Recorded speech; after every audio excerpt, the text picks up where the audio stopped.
ማታ የሆነ ሞቲቬሽን የሚያደርገንን ስፒች ሰምተን ጠዋት ለምንድን ነው የሚደክም? የሆነ ጊዜ ተነስተ በቃ ነገ ጀምሬ ይህንን አደርጋለሁ ካልን በኋላ ለምንድን ነው እዛን ቀኑ ላይ ስንደርስ ማድረግ የማንችል? በቃ የሆነ እየሰማሁትን ሞቲቬት ያደረገኝን ነገር በቃ ከነገ በኋላ ጀምረዋለሁ ብዬ ማልጀምረው ለምንድን ነው? ስልቹ የሚሆነው ለምንድን ነው? ሰላም እንዴት ናችሁ? የዚህ የዩቲዩብ ቻናል ቤተሰቦች፣ እንደተለመደው በዚህ ዩቲዩብ ቻናል ላይ ከህይወቴ የተማርኩትንና ያስተማረኝን የጠቀመኝን ሀሳቦች ወደ እናንተ ማቀርብበት የዩቲዩብ ቻናል ነው። ሰብስክራይብ በማድረግ ቤተሰብ ካልሆኑ ቤተሰብ ይሁኑ። ዛሬ የምናየው ስለ ማንነት ነው። ማንነት ምንድን ነው?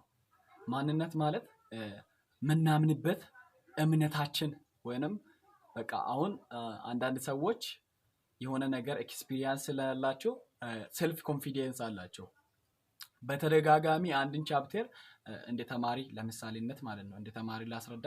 በምሳሌነት በቃ በተደጋጋሚ አንድን ቻፕተር ካጠነህ በቃ ያንን ቦታ ከተረዳህ ያ ቦታ ላይ አንድ አስተማሪ መጥቶ ጥያቄ ቢጠይቅ ሴልፍ ኮንፊደንስ ይኖርሃል። ለምን? ያንን ቦታ በተደጋጋሚነት አንብበሃዋል።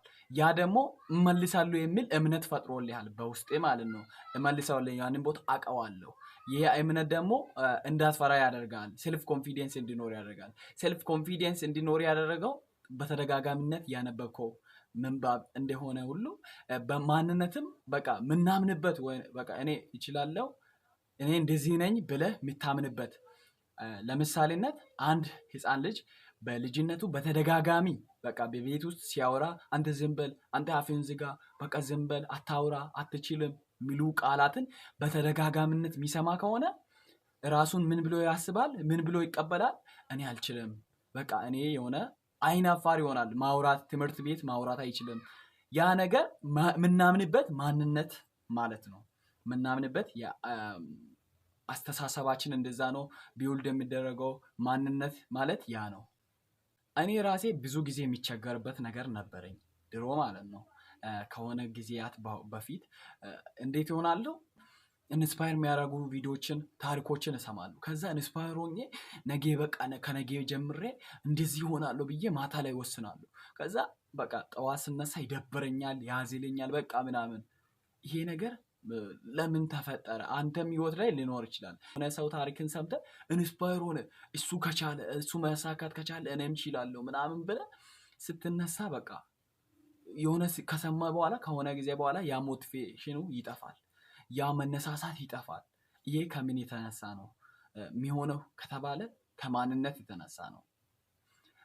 ማለትም አንተ ያለህ ማንነትና ያ ታሪክ የተለያየ ከሆነ ያንን ነገር መቀጠል ወይንም ማድረግ አትችልም ማለት ነው። ስለዚህ ማንነትን እንዴት መገንባት እንችላለን? ማንነት ምንድነው የሚለውን አይተናል።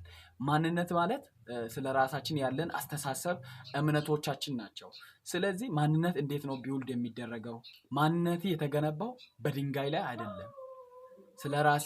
ስለ ራሲ ያለው አመለካከት፣ ስለ ራሲ ያለ አስተሳሰብ፣ ስለ ራሲ ያለ እምነት በጊዜ ሂደት በምታደርጋቸው ድርጊቶች የመጣ ስለሆነ መቀየር በየደቂቃው ለመቀየር ቻንሱ አለ። እያንዳንዷ የምታደርጋት ነገር ለሆነ ጊዜ ለምትሆነው ሰው የምርጫ ካርድ ናት። ተረዳኸኝ? ይሄን ነገር እንድትረዳ ፈልጋለሁ። እያንዳንዷ በየቀኑ የምታደርጋት ድርጊት ከሆነ ጊዜ በኋላ ለምትሆነው ሰው የምርጫ ካርድ ናት።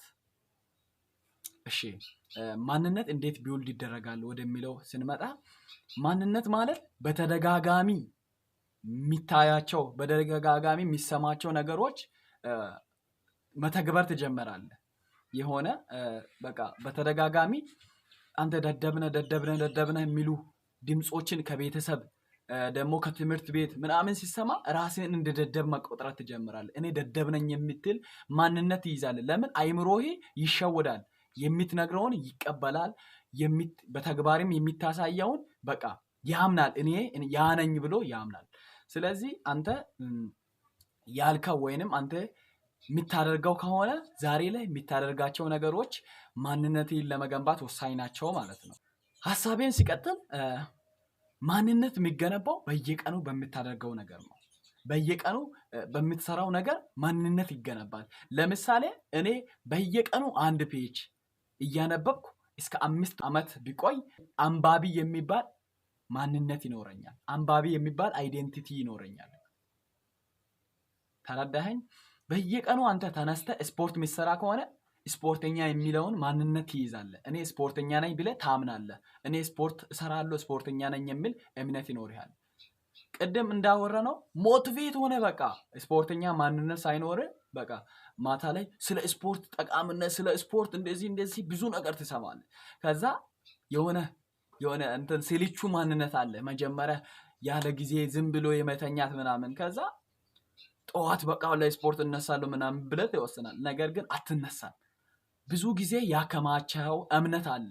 የሆነ በቃ ስልቹ የመሆን ብዙ ጊዜ የመተኛት ምናምን የሆነ የገነባው አስተሳሰብ አለ። ያን ቀስ በቀስ ነው ማፍረስ የምንችለው። በአንዴ የምታመጣው ነገር የለም። በጊዜ ሂደት፣ በጊዜ ለውጥ፣ በየቀኑ በምታደርገው ነገር የሆነ ማንነት ትይዛለህ። ስለዚህ የምታየውን ነገር መጠንቀቅ አለብህ። የምትሰማውን ነገር መጠንቀቅ አለብህ። ለምን? ማንነት ስለሚሆን።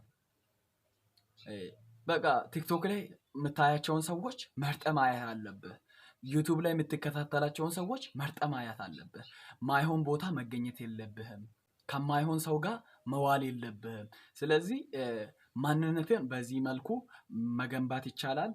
ይሄ ቪዲዮ ከተረዳኸኝ ወይንም በደንብ ከሰማኸኝ እስከዚህ ከቆየ እንደጠቀመ እርግጠኛ ነኝ። እንደዚሁም በሌላ ሐሳቦችን በቃ ውስጤ ላይ ያሉትን ሐሳቦችን ሼር ማደርግበት የዩቲዩብ ቻናል ነው።